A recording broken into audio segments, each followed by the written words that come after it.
Hello, and welcome back to Let's Replay Mystery Case Files Escape from Ravenhearst. I'm MCFPapa, and this is part 3.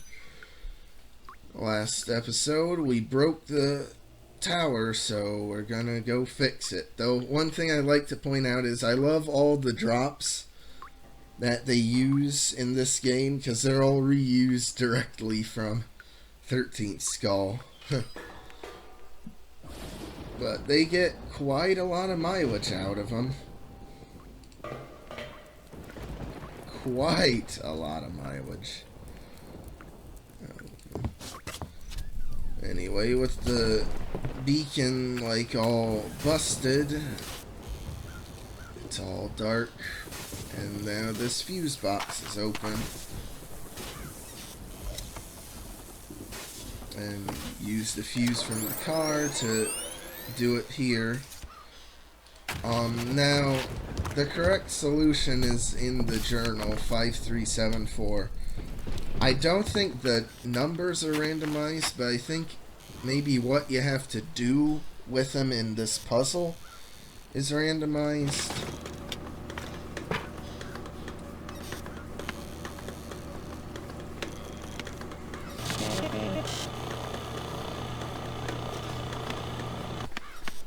I think.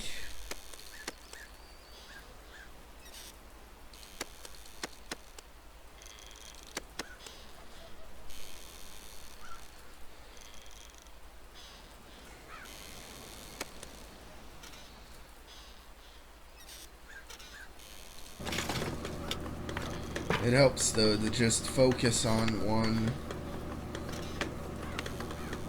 and then do that and then work on the next one.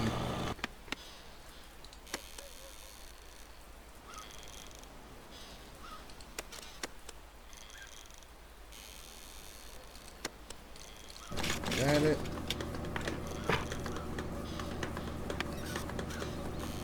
No.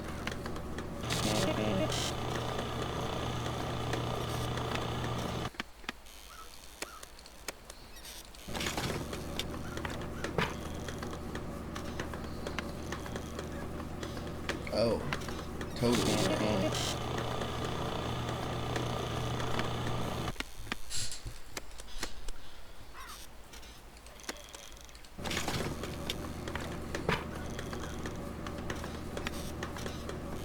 There we go. This is one puzzle, though, that when I first played this game and for the longest time afterwards, I would just straight up skip it. Which is kind of bad, but that's what I did. Oh.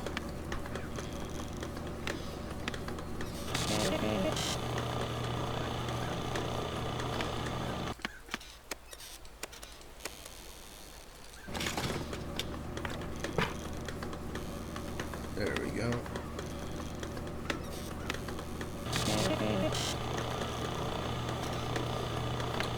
Is the last one really as simple as just doing it a minus? Huh, it is.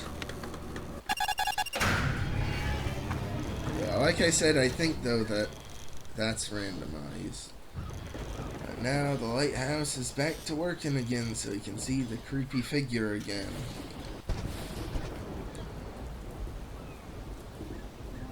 Oh yeah. Now, with the wrench, we can get the hose.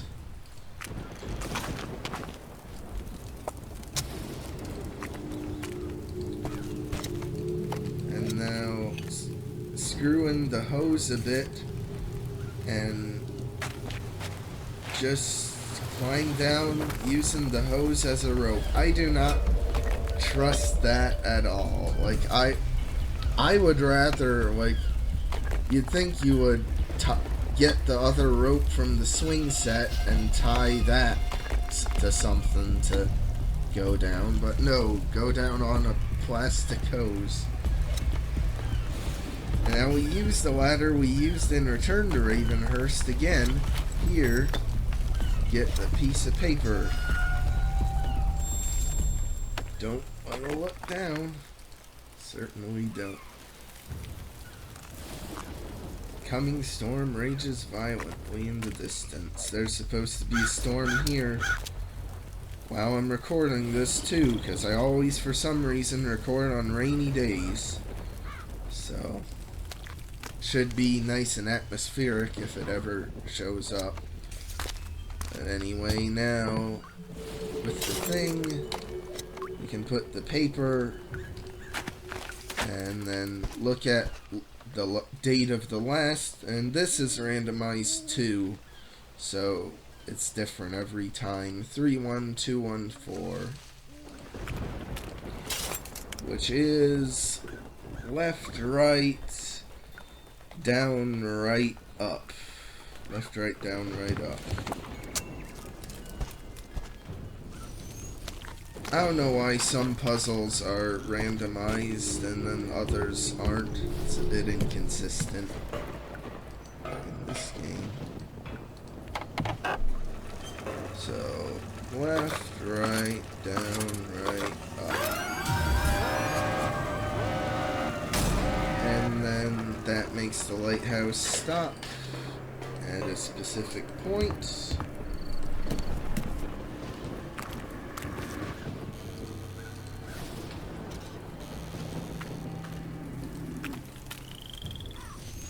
So now we...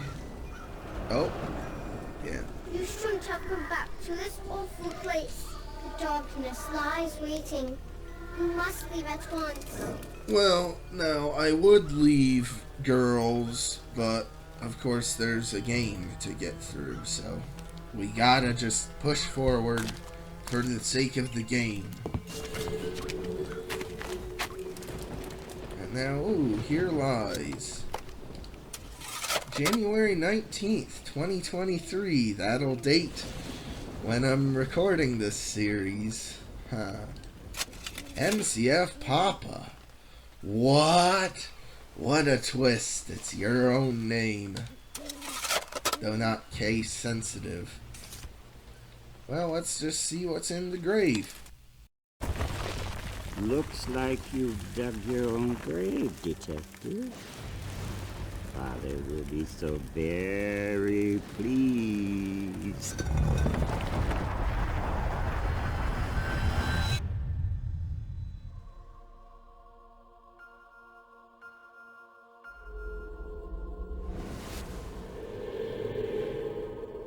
We should not have returned to this place. We need to get out of here at once.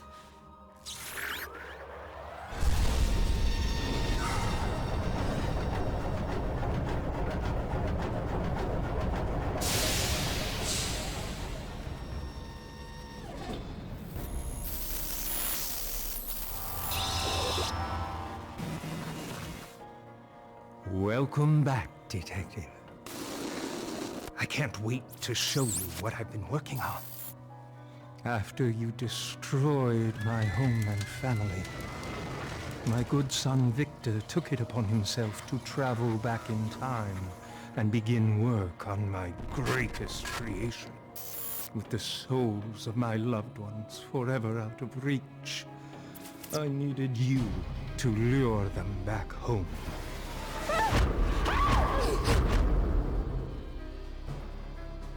I knew you couldn't resist returning to torment me.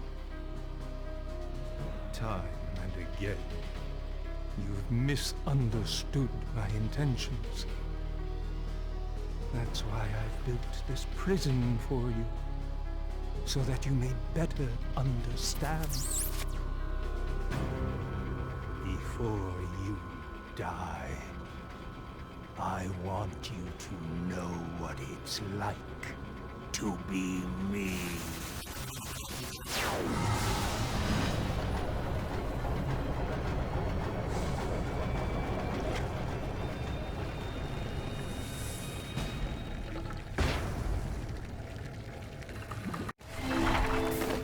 God, I love that cutscene. I think that's probably my single favorite cutscene in the entire series. It's just so well put together and just showing off the stakes and everything.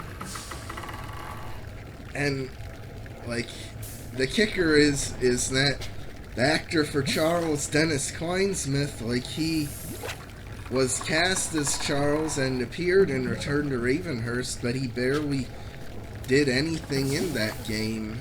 Like, he was cowled over, escorted by Victor in one cutscene, and then he's in his soul chamber in the other.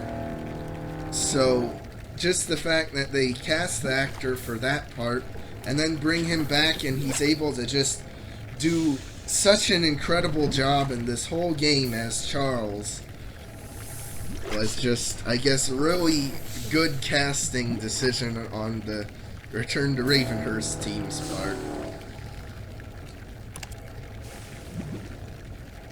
And it's a shame that Dennis Kleinsmith really hasn't done much else outside of these games, because he's so talented in this game, as you'll come to see. But I digress a bit. Charles Dalamar, I should have known my arch-nemesis was the root of this investigation. Yeah, you really should have. He's managed to lure me and the ghosts of his family back into his nest of horror beneath Ravenhearst Manor.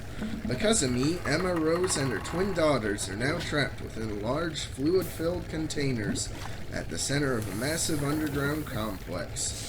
I fear my only hope for survival is to learn the rules of my captor's twisted game. What does he mean by better understand me? And what of the Blackpool disappearances? I have little choice but to move forward, though I can't imagine what evil lies before me. I can't believe he lured me back. I can.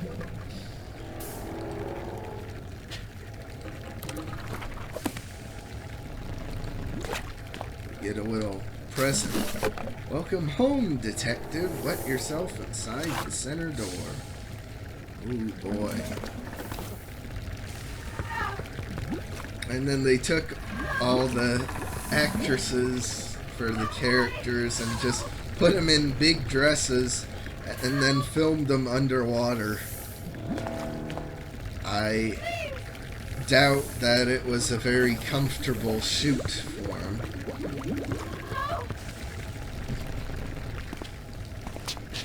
Especially for the child actress that plays both Gwendolyn and Charlotte, because she probably had to be in there for twice as long as anyone else.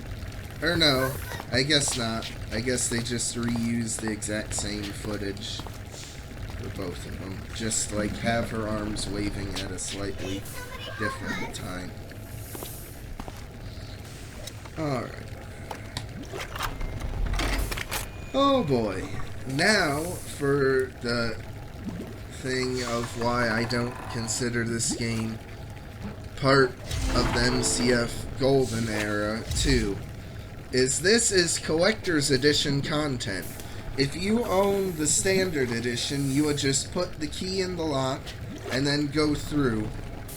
But for some reason, instead of like having a proper bonus game, or even integrating any extra like areas to the main game like they did in Dire Grove, what they did for this is just have these door tokens you gotta do as a bonus, and so for every spirit you unlock you gotta do the door tokens, and I just find them kinda tedious and not really that engaging at all.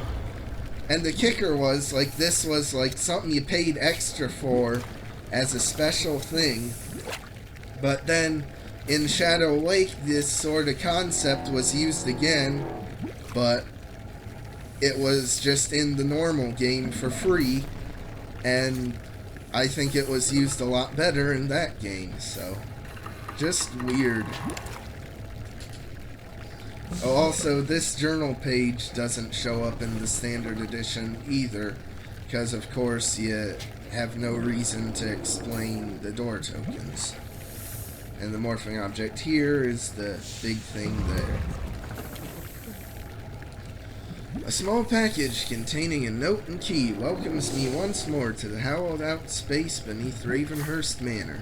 After hesitantly following the note's instruction, I approached the only door in the room, and I inserted the key into the lock. A quick series of rattles within the door preceded the release of spring-loaded arms containing curious glass tokens, etched with a bit of cryptic imagery. Upon closer inspection, the images on the tokens appear to match detailing within the chamber. I'm curious to see what happens if I hold the tokens in front of the room's matching designs. Yeah.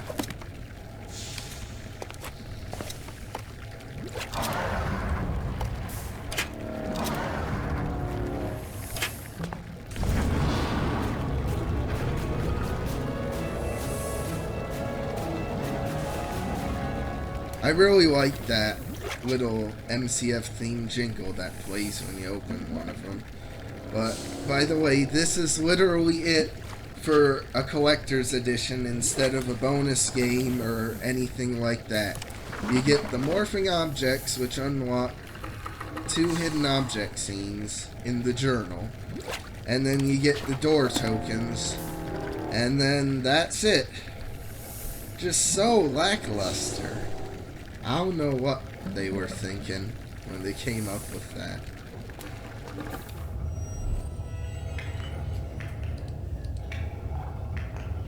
Like, just look at this, though. Like, there's such an elaborate thing to be built, like all of this, but I suppose the explanation is because of time travel. They were able to do it in like 100 years or so. It's only fitting our tour of me begins where I began. It's not the real hospital where I entered this wretched world, but a reasonable facsimile nonetheless. Hurry. Hurry, detective. I wouldn't want you to miss visiting hour.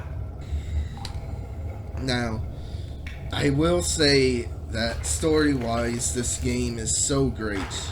I especially love, though, how you're able to, like, go through and learn Charles's entire backstory and such without, like, him just giving exposition to you. You just, like, it doubles as, like, a story reason to go through his whole life because he's torturing you, but also you learn a lot about his backstory, which other games really didn't focus on at all.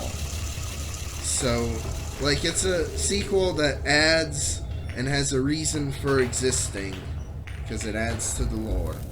So that's cool. By the way, you look at the sign that says visiting hours begin at 2 and then make it 2 with the clocks. Pretty simple. I find myself gazing at the facade of a hospital within an enormous cavern. The voice of Charles Dalmar echoes from a small speaker, welcoming me to a fabricated structure meant to represent his birthplace. The institution's entrance is blocked by one of his eccentric locks, consisting of a series of small handmade clocks. The dull roar of machinery is occasionally punctuated by heavy rocks slamming down around me, forcing me to dance wildly to avoid being pulverized. And then the morphing object here is just the hand of the clock.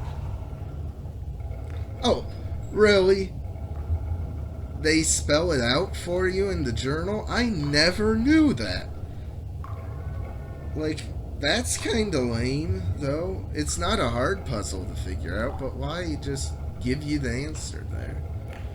Because chances are you hear the journal jingle, and then you'll open it up and look in it before you actually do the puzzle. Just weird. And the maternity ward is sealed, so can't go in there.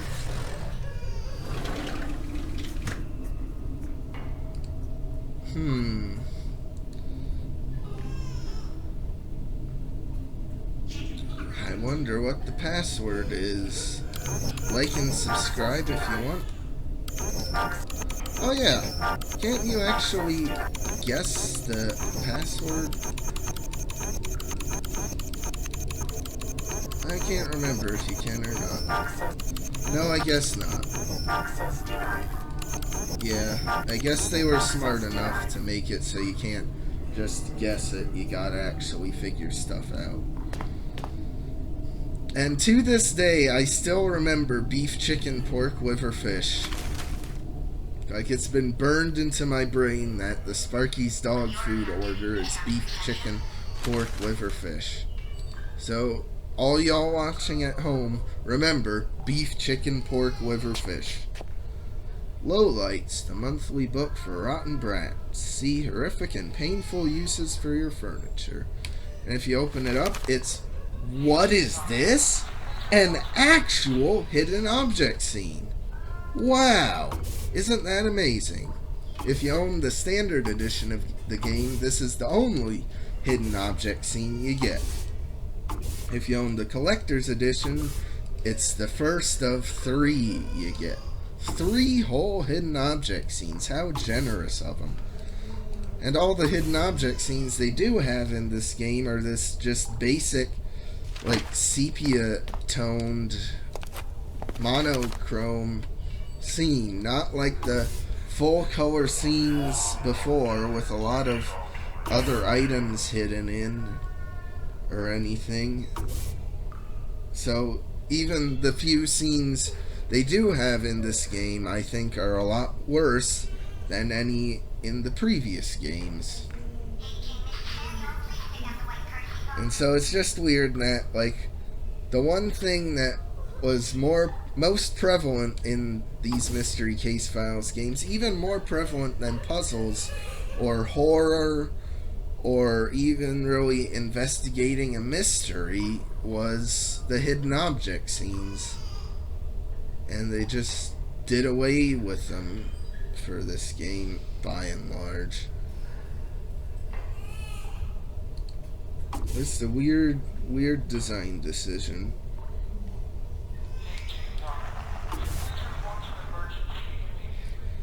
Because the morphing object scenes that are in this game, there's fewer of them than there would have been of hidden object scenes in other games in the series. Just weird.